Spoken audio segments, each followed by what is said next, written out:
Hello, my name is Chris, and please be kind in the comments because I'm about to be grilled on my gaming opinions by the wonderful Matt, who is behind the camera just over there. Be gentle with me. I have always been a lover of video games. I was exposed to them from a pretty young age. I had a hand-me-down SNES, Super Nintendo Entertainment System, Super Famicom. I got one when I was about 5 or 6, so that was it. I was hooked. Oh, this is gonna get me kicked, isn't it? I'm a PlayStation guy. I am not strictly PlayStation, no Xbox, no bad. No, like, both great, but personally, like, I've had that controller in my hands for over 2 decades. I'm used to the PlayStation. Oh, of all time, Crash Team Racing for the PlayStation 1. No shade on Nitro Fueled or whatever it was called, the remake for PS4, but like just the PlayStation 1 Crash Team Racing has been with me for most of my life. It always makes me happy when I replay it, so it's the original Crash Team Racing. Maybe Worms Armageddon, that's also up there. What the?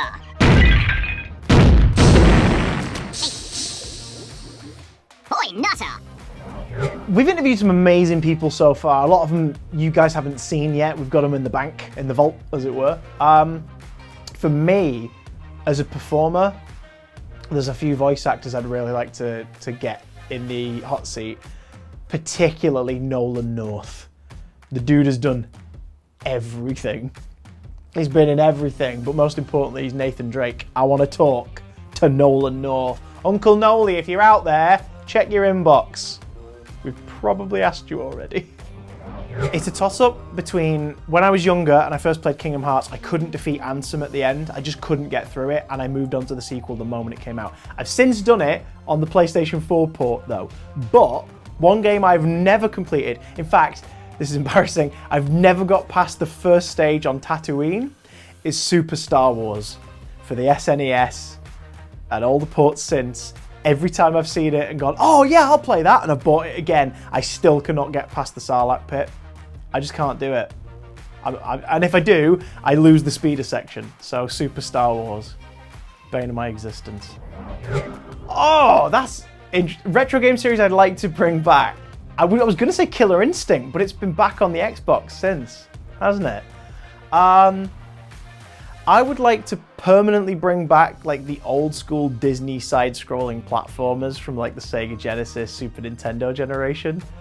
Because they re-released Aladdin and Lion King on current generation consoles like a little while ago, and they did the DuckTales remastered last gen, but like, just keep them coming. Just keep them coming. Like, where's my Phineas and Ferb side-scrolling like platform game? You know what I mean? Where's my Avengers with 16-bit music side-scrolling platform game? Give me that, please. Most annoying gaming trends for me are new features on consoles being forced into every game for that first year. So the controller can steer your car. Let's put it into every game. You have to tilt your controller. Oh, well, you can speak to the Kinect camera and make it do a thing. Let's include that in the box. Oh, hey, Vita, you've got to press every touchscreen thing in every game, even though it completely delays the enjoyment and the progression. Yeah, it's whenever they just like shoehorn a gimmick in, and the whole first year of that console is just full of that gimmick before every console goes, and enough of that, and moves on. It's like just cut to the moving on part every time. Best villain for me in a video game isn't necessarily like, you know, your Ganondorfs or, you know, your Joker or just like any of these sort of big popular world-ending supervillains. For me, it's down to the performance and making me really hate them and want to defeat them. And the crown claimer for me is a Sarv from Uncharted: The Lost Legacy. I despised that guy so much. I was like, as Chloe and Nadine, I was like, we've got to get him down. We've got to take him down. We have to get rid of him. This is not right. And it's all down to the actor's performance and the stillness of that delivery. It's just when a villain really gets under your skin, that's a good villain. But the old kings, they understood that progress demands sacrifice. For me, the ultimate sin when it comes to like plotting a game or, you know, gaming mechanics is the escort mission. I know other people get a kick out of it. I just, no, can't do it. Hate it. Get really annoyed with whoever it is. I'm like, no, No! Hurry up! You protect yourself! I don't want to do this! Bring the fun back! Escort missions are the worst. For me, anyway. I think this belongs to What Remains of Edith Finch.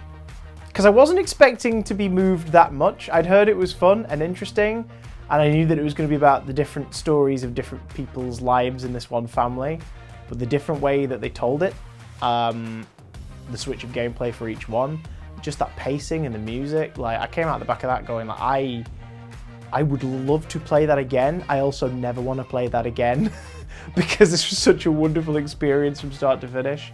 So stuff like that, stuff that really plays with your heart, probably What Remains of Edith Finch is at the top for me. But it had to end one way or another. It's not even the scariest game out there, but it's pretty freaky. Alien Isolation. I used to spend Saturday nights for several weeks in a row playing with my best mate and my partner, and it just frightened the life out of us. But pathetically, the scariest thing wasn't even the xenomorph. It was long before that big boy shows up. It's the working Joes, the androids. They are thinking about them, separate from the game right now, is making me feel really tense. Yeah, Alien Isolation, the working Joes. The alien's a cutie pie, like it can pop around for tea whenever it wants, I'd be happy to see it, but the working Joes can stay well away. Oh my god.